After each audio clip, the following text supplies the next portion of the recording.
Hello and welcome to the fourth installment of my series, Does X Deserve Love? This time we're taking a look into military romances. I will be asking the question, do I think that these characters deserve their happily ever after? Much like with the medical romances, I'm fully expecting to find a bit more people deserving of love than in the billionaire romances. I haven't exactly read a lot of military romances, but the few that I have were fairly decent. Mainly a bunch of men coming back with extreme PTSD symptoms, missing various limbs, who struggle with self-worth or trying to find love.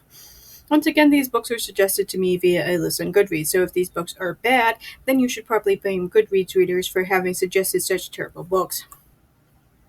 Also, standard disclaimer that I think everybody deserves love, assuming, of course, that they're willing to put in the effort to actually be lovable. Those jerks who start off a relationship by sexually assaulting somebody do not.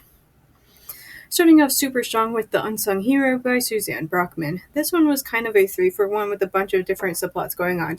Two elderly men who were reliving the horrors of being in France in 1944, as well as a Navy SEAL in the modern day.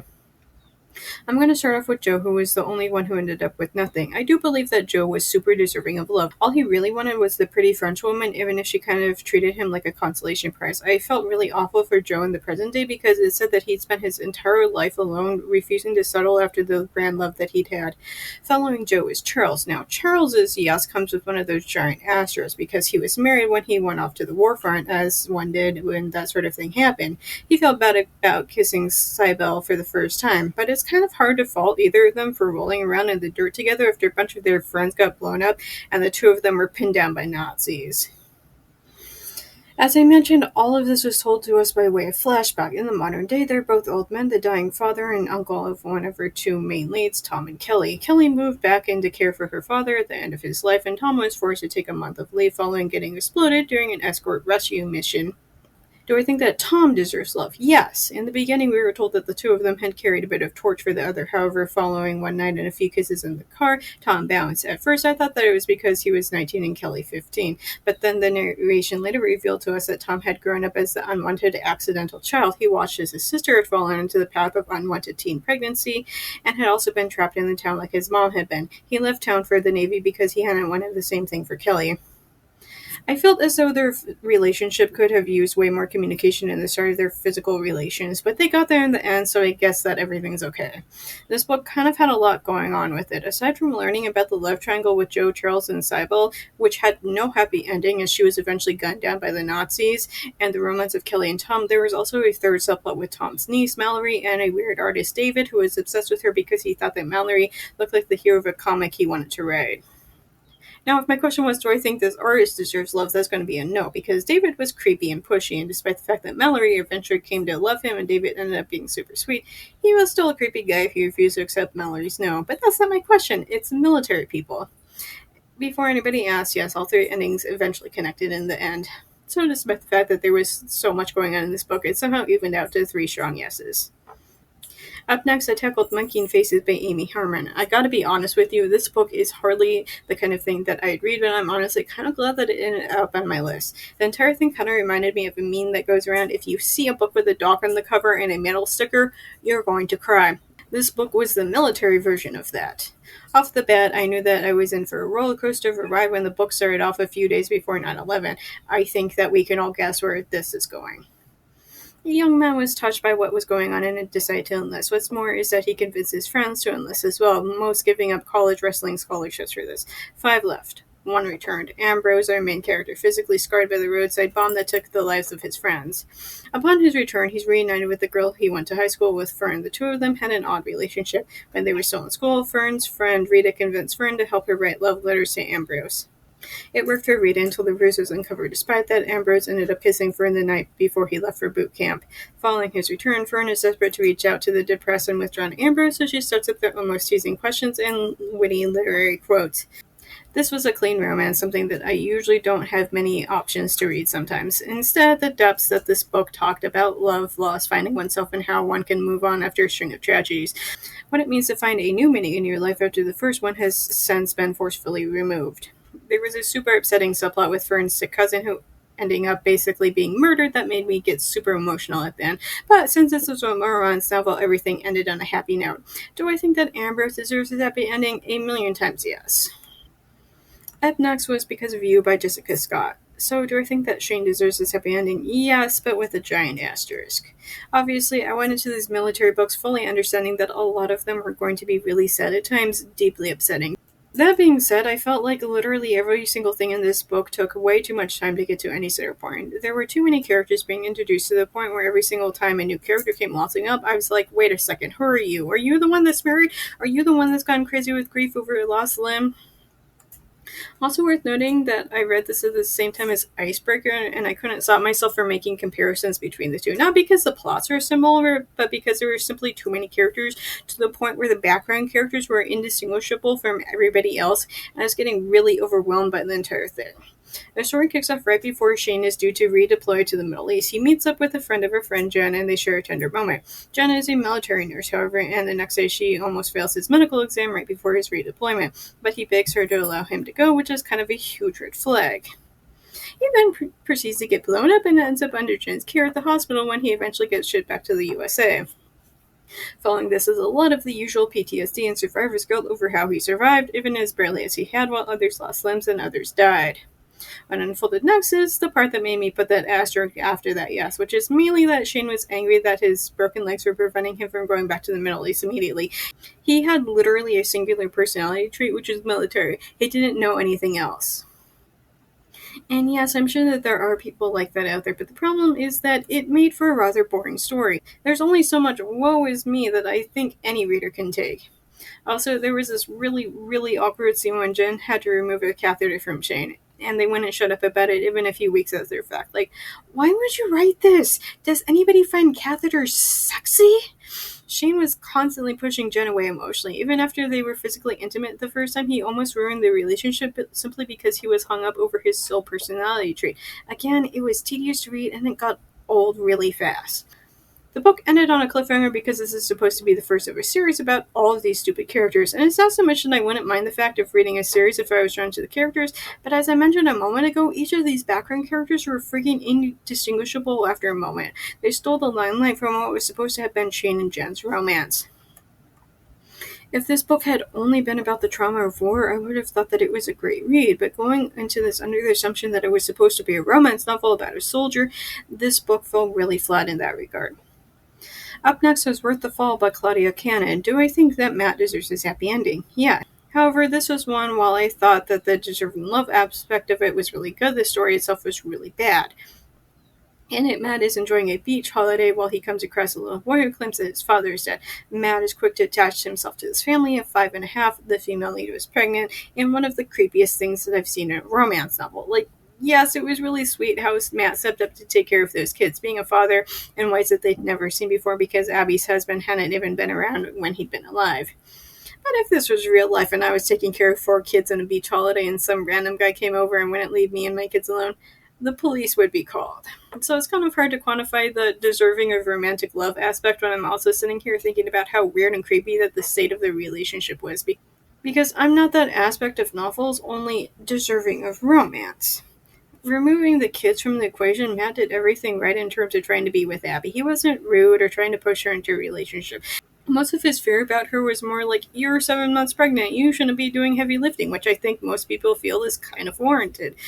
And once we got past the weirdness of this stranger taking this family under his wing while at the beach, I thought that the aspect of Matt interacting with the kids was really sweet. Plus, he stepped up for Abby when she went into labor again in ways her husband never had done. While I did enjoy the romance aspect of this book, I thought that the kids were overkill, especially having 5 with a man that Abby said over and over was never there. Like, that kind of sounds like a you problem, babe. Stop giving yourself to that man and then being surprised when he wasn't there for the births.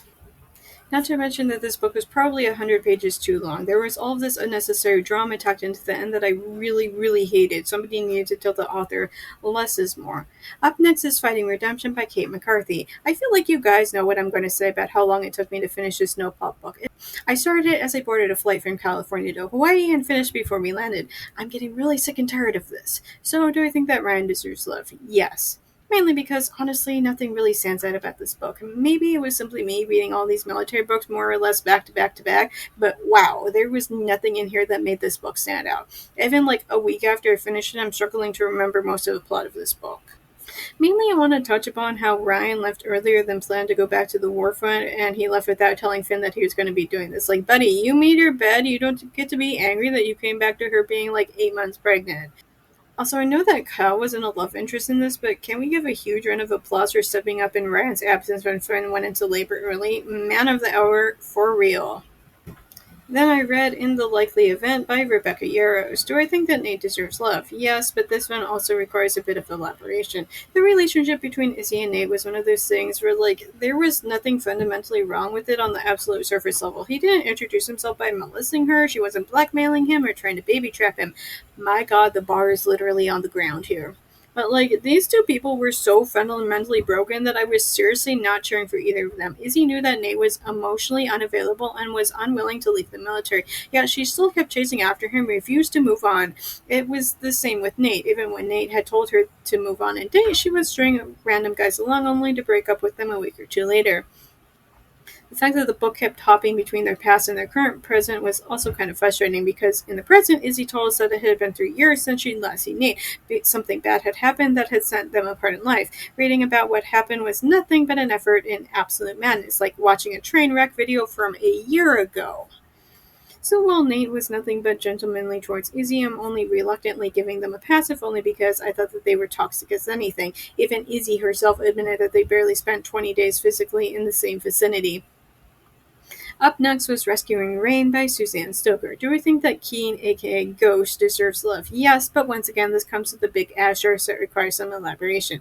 Their relationship started with a one-night stand after their flight from London to Texas was cancelled. And I get that they had fun and seemed to have a connection, but holy cow, I don't think that spending a singular day in London together would warrant anybody getting matching tattoos over the entire thing.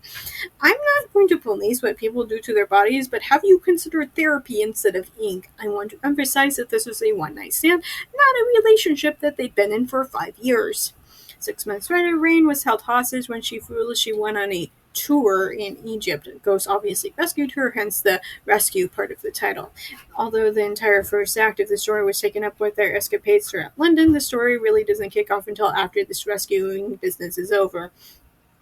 Ghost himself didn't do anything particularly wrong, however, the relationship felt like it went from 0 to 9,000 within the span of only a few days. The two of them didn't really know one another. It felt like half of Rain's emotions about Ghost mainly boiled down to the trauma of how he'd rescued her from Egypt.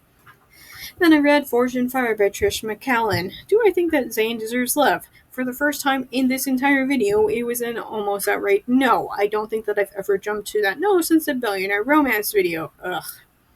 I think the main thing that set this book apart from literally any other military romance was the fact that there was some sort of fated mate, psychic connected bullshit. The relationship felt forced and awkward, and it didn't help that the entire plot of the book took place within the span of a singular day. Literally one day.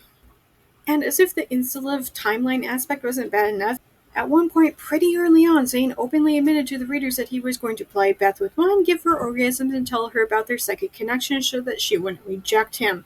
I hope that after hearing that, you can understand why I think that Zane should be chucked directly into the dumpster. I also have a tiny little nitpick about this story. It wasn't a freaking romance novel. Like, I've read a lot of romance novels, and I mean a lot. I'm willing to overlook the abuse and toxic relationship so long as they stay on topic. Forged in Fire, however, was a military rescue story to stop terrorists. If you were to remove Beth from the story, nothing would have changed. The men were already at the airport because of Zane's psychic vision. Beth showing up was nothing more than icing on the cake. The entire thing was stupid, so poorly written. It also ended on a cliffhanger but promised no more Beth Zane in the second book. Instead, it would only focus on another of the characters. Honestly, the author couldn't pay me to read more of this garbage. Well, maybe if she'd asked me to help her fix a dumpster fire of this series. Up next was Hot Pursuit by Lynn Ray Harris. Do I think that Matt deserves his happy ending? Yes. Much like how I was complaining that the romance felt like it had been shoved in at the last second in Forged in Fire, and I also felt the same about Hot Pursuit. The only consolation was the fact that at least this book didn't take place over the span of a few hours, and that Evie and Matt knew each other before the start of the book. Maybe this is a bit of a hot take, but I like how Matt wanted to leave the military so that he could be with Evie. Yes, I don't think that anybody should have to give up their jobs in order to be with somebody that they love, but on the other hand, he was never there is practically the backbone to a bunch of ruined relationships in these military romances. The fact that Matt was aware of the fact that constantly be gone, needing to leave at a moment's notice, and never being able to make contact with Evie while he was on the field, it was going to be heavy in the relationship. He wanted to quit because, as he put it, there's more to life than having your dream career. And I honestly really appreciate that. And last but not least was Dear Aaron by Mariana Zapata. Do I think that the titular Aaron deserves love? Yes. This is another one of those instances where literally nothing of actual substance happened in the story. It was more of that teeth-rotting fluff. The literal only thing keeping Ruby from her happy ending was the simple fact that her own self-doubts and insecurities. At least in Teacher of the Year, I felt like there was a mildly valid reason. Here it was simply low self-esteem.